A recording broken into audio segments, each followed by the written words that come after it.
ሰላም ጤና ይስጥልኝ ውድና የተከበራችሁ የቻናሌ ቤተሰቦች እንደምን አላችሁ? ከኔ ጋር ሁሉ ሰላም ነው።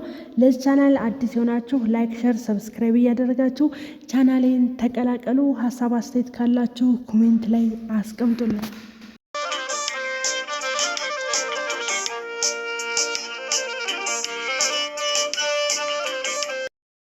እንግዲህ ሰሞኑን በሰይፉ ሾው ላይ ቀርበው የነበሩ ጥንዶች መነጋገሪያ ሆነዋል። ብዙ ሰው ቤተልሔምን አድንቋታል ማለት ነው። እንግዲህ እነዚህ ባለትዳሮች ወይም እነዚህ ጥንዶች ሀብታሙና ቤተልሔም ይባላሉ።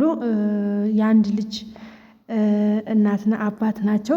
እንግዲህ ቤተልሔም በእርግዝናዋ ወቅት ይሄ የፍቅር አጋሯ ወይም የትዳር አጋሯ እርጉዝ በነበረችበት ሰዓት ትቷት ይሄዳል ማለት ነው። እሷም እንግዲህ ያን ሁሉ መከራ ብቻዋን አሳልፋ እዚህ ላይ ደርሳለች ማለት ነው። እንግዲህ ያው ብዙ ጊዜ ሴቶች በእርግዝናቸው ወቅት የትዳር አጋራቸው ወይ ፍቅረኛቸው ብቻ ግን ካጠገባቸው እንደሆነ ይፈልጋሉ። ሁሉም ሰው ይፈልጋሉ። ምክንያቱም በጣም አስቸጋሪ ወቅት ስለሆነ ማለት ነው። እሱ ደግሞ በዛን ሰዓት ከአጠገቧ ተጋፍጦ እንደመቆም መሸሽን ነው የመረጠው። ስለዚህ አድርጎታል ማለት ነው። እሷም እንግዲህ ያን ሁሉ ችግር አልፋ እዚህ ላይ ደርሳለች። እንዳያችሁት ደግሞ ይቅርታውን ተቀብላ አሁን ላይ ታርቀው ይገኛሉ። ብዙ ሰው ደግሞ ሀሳባቸው የተለያየ ሀሳብ ሲሰጡ ነበረ ማለት ነው። አንደኛ እሷን አድንቀዋል።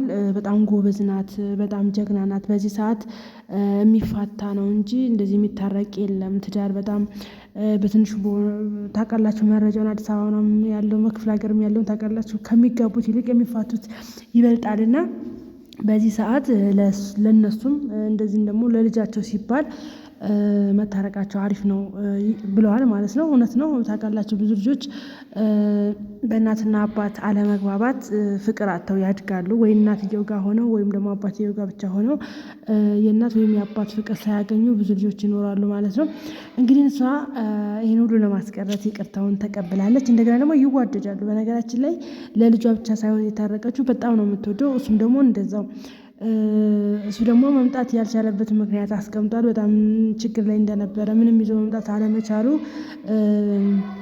ጭራሽ ከሷ እንዲያርቀው እንዳደረገው እና የእሷን ቪዲዮ ግን ሲያይ በጣም ውስጡ እንደተሰማው እና ለይቅርታ ካለበት የክፍለ ሀገር ድረስ እንደመጣ ተናግሯል።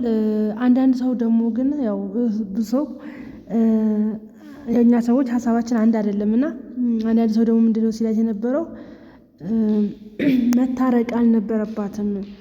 እሷ እኮ እያለቃቀሰች ራሷን ጥላ ተጎሳቁላ ብትመጣ ኖሮ ከእሷ ጋር ሊቀጥል አይፈልግም ነበረ። ሲያያት ግን ያን ሁሉ ቻሌንጅ ያሳለፈች አትመስልም። አምሮባታል፣ ዘንጣለች፣ ራሷን አልጣለችም እና ለዛ ነው ወደ ህይወቷ የመጣው እንጂ እንዲህ ሌሎች ሴቶች ይሄ እያለቃቀሱ ታውቃላችሁ። ብዙ ሰዎች እንኳን ኃላፊነት ኖሮባችሁ የምትወዱት ሰው ካጠገባችሁ ሲሄድ ራሳቸውን የሚጥሉ ሰዎች አሉ። የሚጎሳቆሉ በቃ ማዳት ምናምን የሚያወጡ ሰዎች የሉም። ብዙ ሰዎች አሉ። በቃ ሁሉ ነገር ድብልቅልቅ የልባችሁና የሆነ ብቸኝነት ስሜት ስገቡ ራሳችሁን ትጥላላችሁና እሷ እንደዛ ስላልሆነች ነው አብሯት የቀጠለው እንጂ ብትጎሳቆል ኖሮ አብሯት አይቀጥልም ነበር። ስለዚህ እሱን ይቅርታ ማለት አልነበረባትም የሚሉ አካሎችም አሉ። ግን በብዛት ኮሜንት ለማየት እንደሞከርኩት በብዛት መታረቃቸው በጣም አስደስቷቸዋል ማለት ነው። በተለይ ቤተልሔምን ማለት ነው ይቅር ባይ ልብ ያላት የዘመናችን ምርጥ ሴት፣ ከስንት ሴቶች መሀል የሚገኝ ሴት፣ በቃ ከስንት ሰው መሀል የምትገኝ ምርጥ ሴት ብለዋታል። ምክንያቱም አስባችሁታል፣ በችግራችሁ ሰው በሚያስፈልጋችሁ ሰዓት ካጠገባቸው ያልነበረ ሰው ራሳችሁን ችላችሁ ስትቆሙ ሲመጣ ትንሽ ይከብዳል። ግን ያው እውነተኛ ፍቅር በመሀላቸው ስላለ ይሄ ነገር ምንም አላገዳቸውም። ሰው ሌላም ነገር አጥፍቶ ይቅር ይባባላል አይደለም። እንደዚህ በዚህ በትንሽ ነገር መለያየት፣ ትንሽ ነገር ስላችሁ ትንሽ ነገር ሆኖ አይደለም። በጣም ሰው በሚያስፈልጋት ሰዓት መስቷት የሄደው ግን ዞሮ ዞሮ እውነተኛ ፍቅር ካለ ይቅር ባይ ነውና ያው ታርቀዋል ማለት ነው። እና በጣም ነው። አንዳንድ ሰዎች ግን ለምን ታረቃቸው የምትሉ ሰዎች ምን ማድረግ ነበረባት ማለት እዚህ አንደኛ ይዋደዳሉ። አንደኛ እየተዋደዱ መለየት የለባቸውም። ሲቀጥል ደግሞ ሰው እስከሆናችሁ ድረስ በመሀላችሁ የሆነ ጊዜ መጣላታችሁ አይቀርም እንጂ እያንዳንዱን ስህተት እየቆጠራችሁማ ከሆነ አንድ እርምጃም አትራመዱም። ስለዚህ ሰዎች በመሀል ያጠፋሉ። ዋና ፍቅር ማለት አለመጣላት ማለት አይደለም። አለመጣላት ሳይሆን ጸብን እንዴት አድርገን መፍታት እንዳለብን ማወቅ ስንችል ነው እንግዲህ ፍቅር እንዋደዳለን የሚባለው እንጂ ስትወዱት የሚወድ ስተውት ደግሞ የሚተው ሰው ከሆነ ይሄ ፍቅር ሊባል አይችልም። እንደገና ደግሞ ይሄ በመሀላችሁ የተገኘ ልጅ አለ። ያ ልጅ እንግዲህ እሷ አቅም እንኳን ኖሯት ልጇን አንከባክባ ማሳደግ እንኳን ብትችል እናትነትን ጥሩ እናት ነው እንጂ ሊያስብላት የሚችለው አባትን አይተካም ማለት ነው። ምክንያቱም አባት ከአባትነት ብቻ ነው የሚገኘው ማለት ነው። ስለዚህ እሷም እንደዚህ እንዳይወደደችው ከሚለያዩ እንደገና ደግሞ ልጇም የአባት ፍቅር አጥቶ ከሚያድግ ያደረገችው ነገር በጣም የሚበረታታ ብዙ ሴቶች ከሷ ሊማሩ የሚገባ ይቅር ባይ ልብ እንዳላት ነው እንግዲህ አብዛኛው ሕዝብ የመሰከረላት። በጣም ነው ሲያደንቋት የነበረው። እውነት ለመናገር መደነቅም አለባት። በነገራችን ላይ ይቅር ለማለት ራሱ ሁሉም ሰው ሊለው ቀላል ነገር ይመስላል፣ ግን ንጹህ ልብ ያስፈልጋቸዋል። የምር የበደላችሁን በተለይ የበደላችሁን ሰው ይቅር ለማለት በጣም አስተዋይ ካልሆናችሁ ካፋችሁ ላይ አይወጣም። ምክንያቱም ስራውን ስታስቡት ያናድዳቸዋል፣ ያበሳጫቸዋል። ስለዚህ ይቅርታ የማለት ልቡ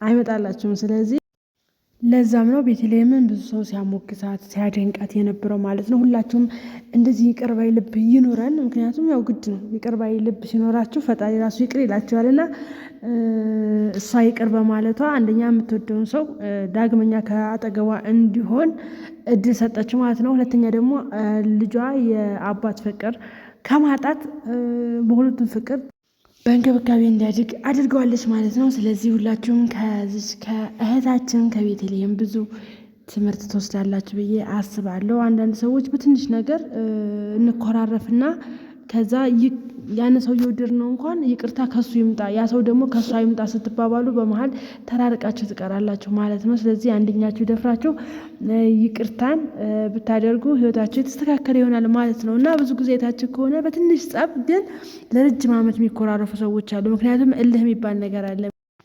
እኔ ዝቅ ብዬ አልጠይቅም በማለት ማለት ከሱ ይምጣ ያ ሰው ደግሞ ከሱ አይምጣ ሲባል ሁለቱም ሳይገናኙ ንፋስ ይገባና እስከ መጨረሻው ይለያያሉ ማለት ነው። ስለዚህ ይቅር ለእግዚአብሔር መባባል ትንሽነት አይደለም፣ አለማወቅ አይደለም። እንደውም የአስተዋይና የብልህ ሰው ተግባር ነው ማለት ነው። ውድና የተከበራችሁ የቻናሌ ቤተሰቦች እናንተ በዚህ ሀሳብ ምን ትላላችሁ?